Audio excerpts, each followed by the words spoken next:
Okay, today we're going to work through Unit 6 Free Response Question A. You're given a table and you're given a stem of a question. The rate at which water leaks from a container is modeled by the twice differentiable function R, where R of T is measured in gallons per hour, T is measured in hours, and we're looking at the interval from 0 to 1. Values of R of T are given in the table above for selected values of T. So we are going to use this information in the table to answer the next several questions. A, use the data in the table to find an approximation for R prime of 1/2.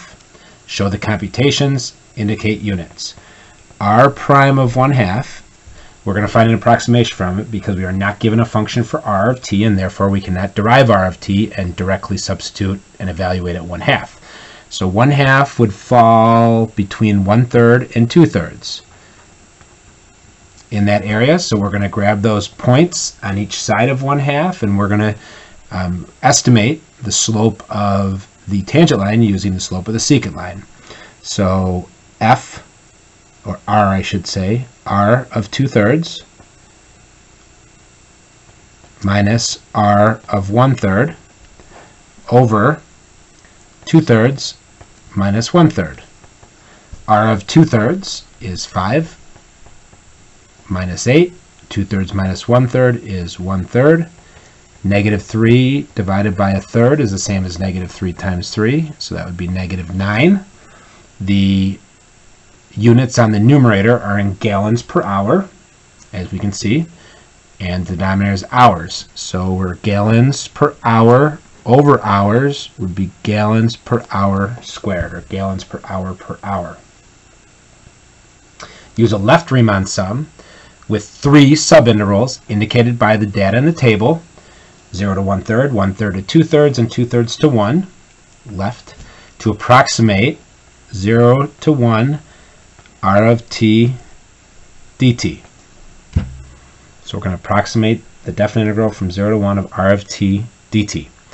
So left Riemann sums, we're looking to add up, it looks like the area of 3 rectangles.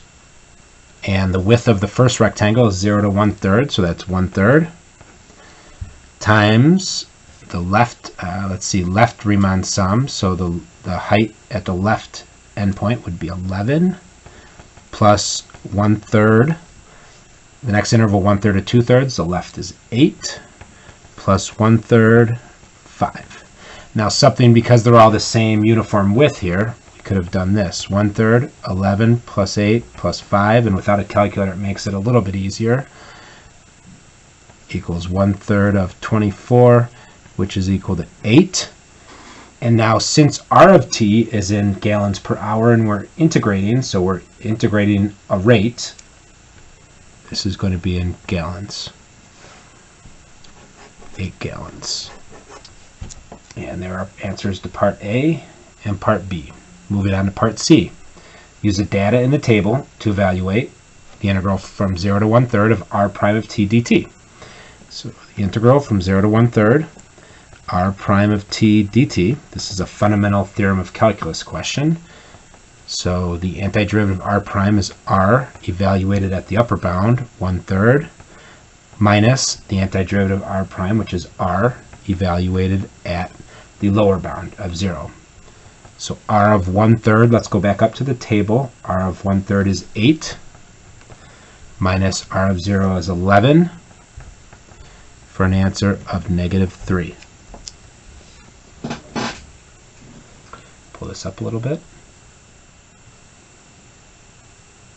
Okay, the last question is what we called in class limit definition of an antiderivative. The sum, and we have a summation here from 1 to n of the function R of 1/4 plus k over 2n times the quantity 1 over 2n. So what I need you guys to keep in mind is that we can use k or I. We tend to use I a little bit more in class. You got to remember our definition that our delta x is equal to b minus a over n.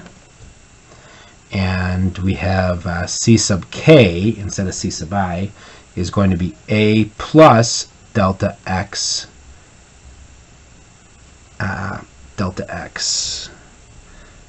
times k in this case. Okay, and we have the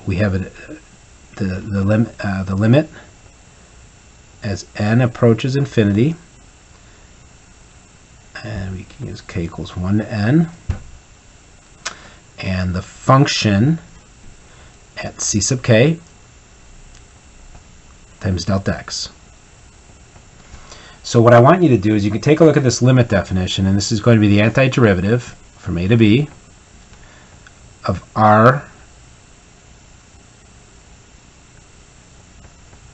of x dx. So we need to find a and b. R is going to be r, and dx, r of x dx, is because the integrand is going to stay put. So let's take a look at this. Delta x is probably the easiest thing to look at. So if you look at your expression up here, delta x is 1 over 2n. So 1 over 2n is equal to delta x, which is equal to b minus a over n. So nn, so that tells us that our b minus a has to be equal to 1/2. 1/2 is equal to b minus a. So that tells us the width of the interval is going to be 1/2. So our width from a to b in our integral has to have a width of 1/2. And our a is our lower bound, and as you can see, our a, go back up here, our a is 1/4. So our lower bound is 1/4. We have a width of 1/2, so 1/4 with a width of 1/2 would be an upper bound of 3/4. So the limit of this sum as n goes to infinity can be interpreted as a definite integral. Express the limit as a definite integral. So we just expressed this limit as a definite integral from 1/4 to 3/4 of capital R of x dx. Or I should say maybe r of, we can also say r of t dt, because that's what originally is given in the table. I believe that r of x or r of t dt would both be acceptable. So